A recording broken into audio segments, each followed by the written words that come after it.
threw a single strand of hair into the box. The next second, a giant hair descended from the sky and smashed down onto that tiny kingdom. The soldiers, who were in the middle of a ceremony, were all frozen in shock. But that was only the beginning. I then sprayed some water into the box, and a massive rainstorm swept across the entire kingdom, solving their water shortage problem. The female knight believed they had received a divine blessing, so much so that she immediately offered a woman as a sacrifice. When I saw that woman, I was utterly shocked. To reward the knight, I tossed a kebab skewer into the box. It instantly grew 10 times in size and landed in the tiny kingdom. Everyone was overjoyed, but soon a flu outbreak struck. None of the doctors could do anything, so the female knight began to pray again. She begged me to save her people. I figured some cold medicine might help, so I dropped a capsule inside. A giant pill fell into the river of the little people's kingdom. Seeing this, the people cheered with joy. They drank the river water, and immediately, their sickness was gone. Their worship of me grew even stronger. But just then, a noble who didn't believe in the gods betrayed the knight. He secretly opened the city gates to let the enemy in, wanting to see for himself whether I truly existed. He wanted to see how I would help the knight fend off the invaders. Seeing this, I grew furious with the noble, so I took apart a lighter, pulled out the flint, and a bolt of lightning suddenly struck,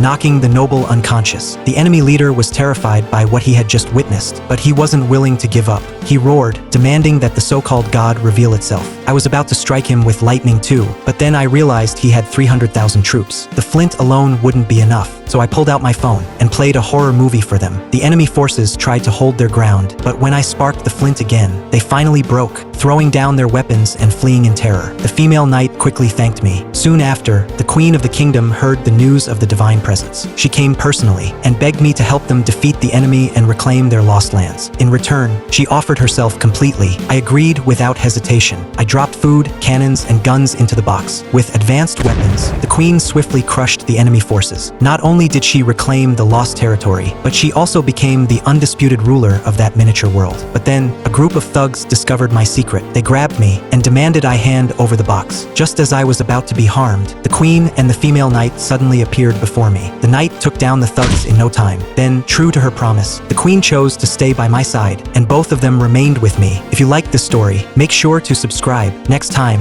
I'll take you into even more amazing worlds.